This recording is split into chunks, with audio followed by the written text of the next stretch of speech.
Hope you fine.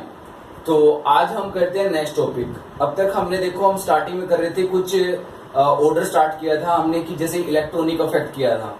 तो electronic effect में हमने इंडक्टिव इफेक्ट कर लिया था, रेजोनेंस इफेक्ट कर लिया है। तो हम तीसरा इफेक्ट करने जा रहे हैं। तो अब तक हम 2 पार्ट कर चुके हैं।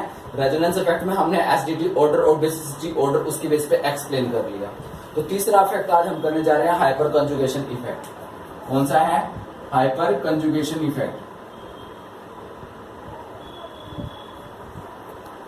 Hyper conjugation effect mainly hyper conjugation effect में क्या होता है, जो आपका कार्बन हाइड्रोजन बॉन्ड होता है, इन्हें सिग्मा बॉन्ड होता है, ये क्या करता है, कंप्लीट ट्रांसफर होता है किस पे? At towards carbon carbon double bond, या फिर आपका पॉजिटिव चार्ज हो या फिर आपका फ्री रेडिकल हो, उन पर। कैसे समझ में नहीं आया होगा अभी? तो हाइपर कंजुगेशन जनरली जो साइंटिस्ट थे, किसने दिया था? Nathan and baker. इन्होंने इसके बारे में बताया और ये कहा कि जो हाइपर कंजुगेशन होता है उसको हम नो बॉन्ड रेजोनेंस बोलते हैं। क्या बोलते हैं? No bond resonance. कहता है कैसे? कहता है कि जनरली ये देखा गया कि भाई जो हाइपर कंजुगेशन है वो कब होगा। कहता है जैसे CH3 है, इस तरह से अगर वो कार्बन कार्बन डबल बॉन्ड से अटैच है, ठीक है, पहले कड़ी, या फिर जो आपका CH3 है, इसको आप ऐसे ओपन करके लिखो ताकि आप समझ में आ जाए, CH2 पॉजिटिव, या फिर वो किसी फ्री इलेक्ट्रॉन से हो। यानी इन केस में उसने क्या देखा? हाइपर कंजुगेशन देखा, हाइपर कंजुगेशन। तो ठीक है, और हाइपर कंजुगेशन में कहता है कि जो ये सिस्टम है, इससे जो नेक्स्ट कार्बन है आपका अल्फा, उसको बोला अल्फा कार्बन, और अल्फा कार्बन पर क्या होना चाहिए? अल्फा हाइड्रोजन होने चाहिए। तो कितने अल्फा हाइड्रोजन है इसके केस में? 3 अल्फा हाइड्रोजन है। जैसे इससे नेक्स्ट कार्बन ये हुआ अल्फा, इससे नेक्स्ट कार्बन ये हुआ अल्फा, तो सबके पास यानी क्या है? अल्फा हाइड्रोजन है, 3 अल्फा 3 अल्फा। तो यानी ये तो चीज क्या कर जाएंगे, आपके हाइपर कंजुगेशन में पार्टिसिपेट कर जाएंगे, और इन्हीं को हम क्या बोलते हैं? नो बॉन्ड रेजोनेंस बोलते हैं। और ये कहा जाता है जितने ज्यादा नंबर ऑफ किसी की भी हाइपर कंजुगेशन स्ट्रक्चर बनेगी वो उतना ही क्या होगा? स्टेबल कार्बोकेटायन बनेगा, स्टेबिलिटी ज्यादा आएगी, राइट? ओके। और जितने ज्यादा उसके पास नंबर ऑफ अल्फा हाइड्रोजन होंगे, उसी से हम पता चलेगा कि कौन कितने ज्यादा स्ट्रक्चर्स बना सकता है। जैसे ये है, थोड़ा सा मैं आपको बता सकता हूं, इनको हम बोलते हैं कैनोनिकल फॉर्म्स, जो अलग स्ट्रक्चर्स बनेंगी। जैसे ये देखो, तीनों का केस स्टडी करते हैं हम, इस तरह से है। इसमें से ये वाला बॉन्ड होता है, कंप्लीट ट्रांसफर हो जाता है।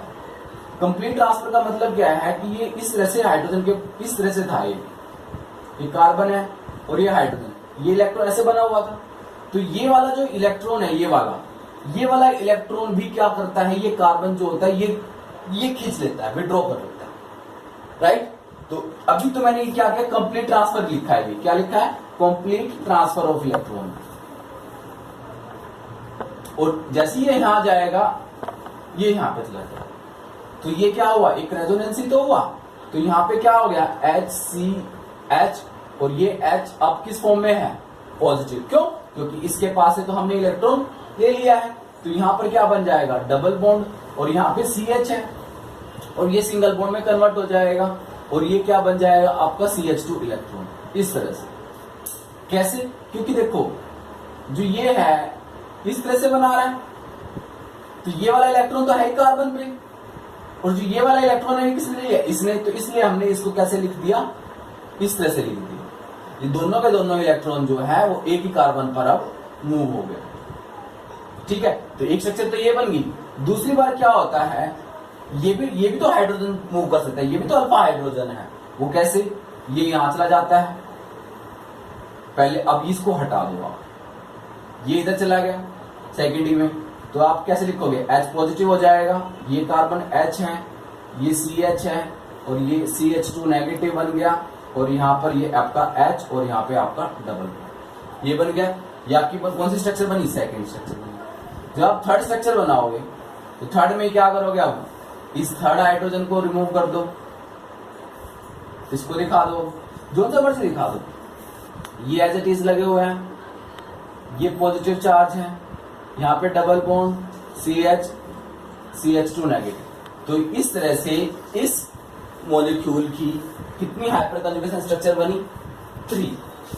वो कैसे पता चला मुझे? क्योंकि इस सिस्टम के पास क्या थे? 3 अल्फा हाइड्रोजन थे।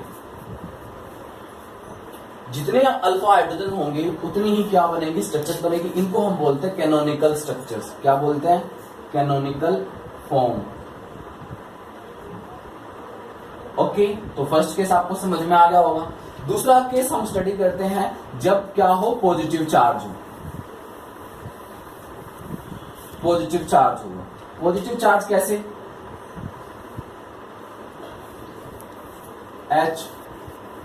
CH2 पॉजिटिव, इस तरह से कार्बोकेटायन। ठीक है, तो ये इधर चला जाएगा, उसको क्या कर देगा? स्टेबल कर देगा। स्ट्रक्चर सेम जैसे पहले बनाया था, इस तरह से। इसको हम बोलते हैं नो बॉन्ड रेजोनेंस। अब यहाँ पे कोई तो नहीं, बॉन्ड तो नहीं है, तो इसलिए इसको हमने क्या बोला? No bond resonance. ठीक है, ऐसे ही क्या होगा? अगली बार ये वाला हाइड्रोजन मूव कर जाएगा तो स्ट्रक्चर क्या बनेगी? बना दो CH डबल बॉन्ड CH2 और ये H पॉजिटिव। तीसरी स्ट्रक्चर बना दो CH positive double bond CH2। ये आपकी कार्बोकेटायन को स्टेबिलिटी इस तरह से दिखाएंगे। थर्ड जो है, तो अगर आपका फ्री रेडिकल हुआ, अनपेड इलेक्ट्रॉन हुआ, इस तरह से, तो अब हमें सिर्फ क्या चाहिए? हाफ इलेक्ट्रॉन चाहिए, इस तरह से। तो यहां पे अब क्या दिखाओगे? किस तरह दिखाओगे? अब हाइड्रोजन पॉजिटिव चार्ज में तो दिखाओगे नहीं, अब हाइड्रोजन किस में फॉर्म में दिखाओगे? सिंगल फ्री इलेक्ट्रॉन की फॉर्म में, इस तरह से। क्योंकि अब हमने एक ही इलेक्ट्रॉन लिया है, हाइड्रोजन का इलेक्ट्रॉन, तो हमने होमोलिटिकली बॉन्ड फिशन किया है, और यहाँ पर क्या आ जाएगा? डबल बॉन्ड और ये CH2। ऐसी 3 स्ट्रक्चर बनेगी इसकी। एक ये बन गई, समझ में आ गया होगा। दूसरी है, तीसरी क्या बनेगी?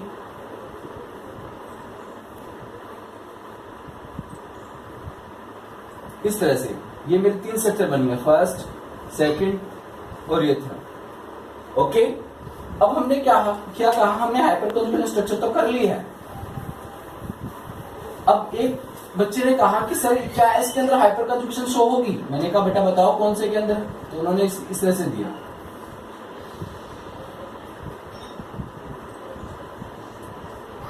क्या ये हाइपर कंजुगेशन स्ट्रक्चर बनाएगा?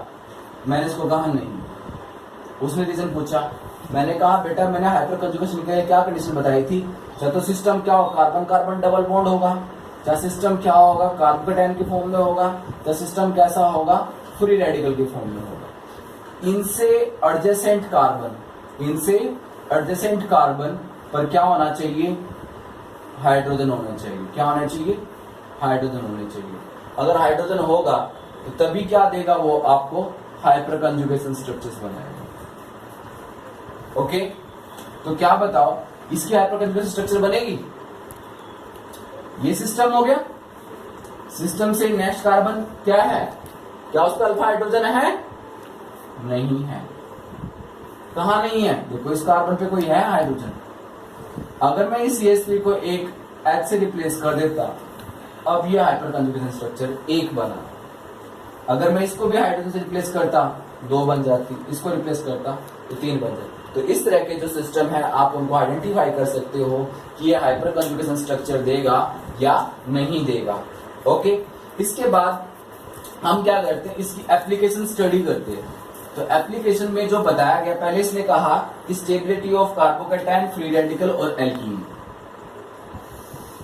स्टेबिलिटी ऑफ कार्बोकेटायन बताएगा, दूसरा स्टेबिलिटी ऑफ फ्री रेडिकल, तीसरा स्टेबिलिटी ऑफ एल्कीन बता देगा। किसके बेस पे? हाइपर कंजुगेशन के बेस पे, हाइपर कॉन्जुगेशन के बेस पे। स्टेबिलिटी ऑफ कार्बोकेटायन में जैसे कि आपको इस तरह से दे दिया गया,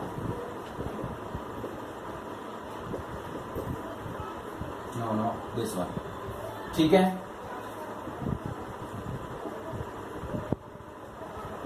this one, this one and this one. पूछा जाएगा कि ज्यादा स्टेबल स्ट्रक्चर कौन सा है, तो हमने इसको दो फैक्टर के बेस पे आपको एक्सप्लेन करके दिखाया था, इंडक्टिव इफेक्ट, और दूसरा आज करके दिखा रहे हैं आपको हाइपर कंजुगेशन। ये कहा जाता है हाई, जितनी ज्यादा क्या होंगी स्ट्रक्चर्स होंगी, नंबर ऑफ स्ट्रक्चर्स बनेगी उसकी, कौन सी? हाइपर कंजुगेशन वाली स्ट्रक्चर बनेगी, उतना ही वो क्या होगा? मोर स्टेबल होगा। या फिर जितने उसके पास क्या हो नंबर ऑफ अल्फा हाइड्रोजन होंगे, उतनी क्या बनेगी उसकी हाइपर कंजुगेशन स्ट्रक्चर्स बनेगी, और उतना ही क्या बनेगा? वो मोर स्टेबल आपका क्या बनेगा? प्रोडक्ट बनेगा। तो देखते हैं हम इसके बारे में। पहले तो ये देखते हैं कि क्या ये हाइपर कंजुगेशन इफेक्ट शो करेगा या नहीं करेगा। तो अब बताओ, CH3 है, CH3 के पास क्या अल्फा कार्बन है? अल्फा कार्बन के पास अल्फा हाइड्रोजन है? बोलो है या नहीं है? है, दिखता ही नहीं है। इसके पास है, इसके पास भी तो है। अरे अल्फा कार्बन क्या होता है? जो सिस्टम से डायरेक्टली अटैच होगा वो अल्फा कार्बन होगा। सिस्टम में directly attach alpha carbon, system में डायरेक्टली अटैच अल्फा कार्बन, और अल्फा कार्बन पर क्या अटैच होने चाहिए? आपके हाइड्रोजन अटैच होने चाहिए, है या नहीं है? है। तो कितने अल्फा कार्बन है इसके पास? 9 अल्फा कार्बन, 9 अल्फा हाइड्रोजन से। तो जब 9 अल्फा हाइड्रोजन है तो कितनी बनेगी इसकी स्ट्रक्चर? सारे एक बार निकालेंगे तो 9 ही इसकी क्या बनेगी? हाइपर कंजुगेशन स्ट्रक्चर्स बनेगी। इसमें बताओ कितने हैं हाइपर, जो अल्फा कार्बन कितने हैं? अल्फा कार्बन तो इसके पास 2 हैं, 2 तो अल्फा कार्बन है, और 2 अल्फा कार्बन के पास कितने हाइड्रोजन है? 6। अल्फा कार्बन के साथ साथ क्या होना चाहिए? अल्फा हाइड्रोजन भी होने चाहिए। अगर किसी के पास अल्फा कार्बन है और अल्फा हाइड्रोजन नहीं है तो क्या हाइपर कंजुगेशन थोड़ी स्ट्रक्चर बन जाएगी? डन? Yes done. तो 6 अल्फा है, इसके पास कितने हैं? सिर्फ यही है, 3 अल्फा हाइड्रोजन है, इसके पास 9 अल्फा हाइड्रोजन। अब बताइए ज्यादा हाइपर कंजुगेशन स्ट्रक्चर किसकी बनेगी? टर्शरी वाली। जितनी ज्यादा हाइपर कंजुगेशन स्ट्रक्चर बनेगी उतना ज्यादा क्या बन जाएगा? वो स्टेबल बन जाएगा। टर्शरी के बाद सेकेंडरी कार्बोटैन, उसके बाद प्राइमरी, और उसके बाद आपका CH3। ये आपका ऑर्डर आएगा फॉर स्टेबिलिटी ऑफ कार्बोटैन। ठीक है, समझ में आ गया होगा आई थिंक। तो स्टेबिलिटी ऑफ कार्बोटैन को इस तरह से एक्सप्लेन करता है। फ्री रेडिकल लगा दोगे, यहां पर क्या आ जाएगा? फ्री रेडिकल आ जाएगा, तब भी वही चीज चलेगी। ये आपके primary free radical, secondary free radical, tertiary free radical हो जाएगी। उसमें भी यही प्रोसीजर चलेगा, उसमें भी आप यही चीज देखोगे। ओके, तो ये अब एक बच्चा कैसे ना, मैं भूल सा गया हूँ इंडक्टिव इफेक्ट के बेस पे आपने कैसे एक्सप्लेन किया था। मैंने बताया बेटा जी, जो कार्बोकेटायन है उस पे चार्ज कौन सा है? मैंने उसने कहा सर पॉजिटिव चार्ज है। मैंने कहा कि पॉजिटिव चार्ज को कौन सा इंडक्टिव इफेक्ट स्टेबल करता है? +I या -I? उसको ध्यान आ गया कि +I इलेक्ट्रॉन डोनेटिंग होता है, तो इलेक्ट्रॉन डोनेटिंग पॉजिटिव चार्ज को स्टेबलाइज करेगा, राइट। तो मैंने उसको पूछा कि बेटा यहाँ पर जो CH3 है उसका क्या इफेक्ट होता है? उसने इंस्टेंट से बताया सर +I। मैंने कहा फिर तो आपको आ गया। कहता सर कैसे? मैं कहा बेटा ये देख, इस कार्बोकेटायन पर, जो कार्बोकेटायन है ये, इस पर कितने +I ग्रुप जुड़े हुए हैं? उसने कहा एक सर ये CH3, एक CH3, एक CH3, 3 CH3 जो है जो +I इफेक्ट प्रोड्यूस करेंगे और इस कार्बोकेटायन को स्टेबलाइज करेंगे। सर इसके अंदर 2 हैं, इसके अंदर 1 है, तो इस वजह से जितने ज्यादा +I ग्रुप होंगे उतना ही वो उस कार्बोकेटायन को क्या करेगा? स्टेबलाइज करेगा। Okay, clear, done. तो अब ये देखिए आपके पास एक क्वेश्चन है और ये पूछा हुआ कि इनमें से सबसे ज्यादा स्टेबल कार्बोकेटायन कौन सा है? अब आप इस कार्बोकैटायन को कई तरीके से बता सकते हो, दो तरीके से स्टेबिलिटी ऑर्डर बता सकते हो। कौन कौन सा? एक तो हाइपर कंजुगेशन से बता सकते हो, इंडक्टिव इफेक्ट से बता सकते हो। और जनरली आपको बताया हुआ है कि जो टर्शियरी कार्बोकैटायन होता है ज्यादा स्टेबल होता है, फिर सेकेंडरी देन प्राइमरी। एक तो ऑर्डर ये बताया हुआ है, पर वो ज्यादा स्टेबल क्यों होता है? उसके दो रीजन है, एक इंडक्टिव इफेक्ट और एक हाइपर कंजुगेशन इफेक्ट। तो आप मुझे बताइए कि ये ज्यादा स्टेबल क्यों है? आते हैं, आपके पास है आंसर? बोलो। है? Okay good. बेटा जी इसके पास कितने अल्फा हाइड्रोजन है? पहले तो आप ये निकाल लो, बताओ कितने हैं? कितने? 5? गलत। बेटा जी इसके अंदर है 7। कैसे बताओ? ऐसे पागल बना रहे हो बेटा जी। मैंने क्या बताया कि अल्फा कार्बन से ये सिस्टम हुआ, सिस्टम से जो ये नेक्स्ट कार्बन है, ये नेक्स्ट कार्बन है और ये नेक्स्ट कार्बन है, इसी से नेक्स्ट कार्बन तो है। और इनसे जो जुड़े होंगे हाइड्रोजन वो क्या होंगे? क्या होंगे? Alpha hydrogen. तो यहाँ पे कितने अल्फा हाइड्रोजन? 2 हैं। इधर कितने हैं? 2 हैं। और यहाँ पे कितने हैं? 3। तो टोटल कितने हो गए? 7 आ गया। आपका 6 आ रहा था, वैसे झूठ मत बोलना। सही देखो, कॉपी में 6 लिखा आपने। अब इधर बताओ, इधर कितने हैं? ये और ये 4। इस पे कितने हैं? सिर्फ एक ही हाइड्रोजन है, 1 है। तो on the basis of alpha hydrogen we conclude the answer what? More the number of alpha hydrogen, higher the number of hyperconjugation structure, and higher the number of hyperconjugation structure, higher the stability of compound. तो इस compound की stability क्या हुई? ज्यादा हुई। तो order हमारा क्या बनेगा? First, second and third. Okay done? Yes good. Okay next question. अब हमें बताना है, आपके सामने ये एल्कीन है और एल्कीन में सबसे ज्यादा स्टेबल एल्कीन कौन सी होती है? तो सबसे ज्यादा स्टेबल एल्कीन भी आप कैसे बता सकते हो? On the basis of hyper conjugation structure बता सकते हो। मैंने आपको 3 चीजें बताई थी कि जब हमने alpha carbon carbon double bond से जो नेक्स्ट कार्बन, इसको हमने अल्फा हाइड्रोजन बोल रहा था, और कार्बन पॉजिटिव चार्ज से ये जो कार्बन होगा इसको भी हमने अल्फा कार्बन बोला था, और इस पे जो रिलेटेड होगा इसको भी हमने अल्फा कार्बन बोला था। और जितने ज्यादा अल्फा कार्बन होंगे उतने ज्यादा क्या होगा? वो स्टेबल होगा।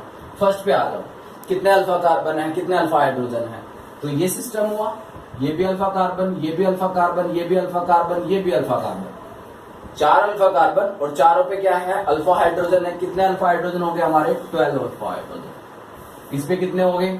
6। इस पे कितने हो गए? कोई नहीं है। इस पे कितने हो गए? 9। इस पे कितने हो गए? 6। ओके, तो सबसे ज्यादा तो ये फर्स्ट पे तो ये आ गया, सेकंड पे ये आ गया, हमारे पास थर्ड, इन दोनों में से चॉइस आ गई। तो आपने ध्यान रखना, ट्रांस जो होता है, एल्कीन जो होती है सबसे ज्यादा स्टेबल होती है due to steric hindrance, less steric hindrance. तो थर्ड ये हो गया, फोर्थ ये हो गया, फिफ्थ ये हो गया। तो ये आपके on the basis of hyper conjugation हमने स्टेबिलिटी ऑर्डर बताया। Okay done? Yes good. बेटा जी इसमें एक चीज रह गया, ये जो ट्रांस एल्कीन है ये वाला ज्यादा स्टेबल है, ठीक है, बाद में देखा गया, नोटिस किया गया। थर्ड पे ये है, फोर्थ पे ये है, बाकी सब कुछ ओके है। ओके, तो स्टूडेंट आपके सामने क्वेश्चंस आ गए, क्वेश्चंस आ गए हैं। अब आपने बताना है stability order on the basis of hyper conjugations बता सकते हो। यानी आपके पास से कार्बोकैटायन दिए, जनरली कार्बोकैटायन दिए, जनरल कार्बोकैटायन दिया, और ये एल्कीन दी है। इस एल्कीन में आपने स्टेबिलिटी ऑफ एल्कीन ऑर्डर बताना है। इसमें कार्बोकैटायन का स्टेबिलिटी ऑर्डर बता सकते हो, ठीक है, और इसमें आप कार्बोकैटायन की स्टेबिलिटी बता सकते हो। अगर आपको समझ में आ गया होगा तो बिल्कुल आप आंसर इसका करेक्ट बनाओगे, और कमेंट बॉक्स में आप मुझे इनका आंसर दे सकते हो। और यही आपसे उम्मीद है कि आपको कंसेप्ट क्लियर हुआ होगा। तो थैंक यू, और वीडियो को लाइक, सब्सक्राइब और शेयर जरूर करिए, इतनी तो मेहनत बनती है आपकी। देखते रहिए आरके केमिस्ट्री।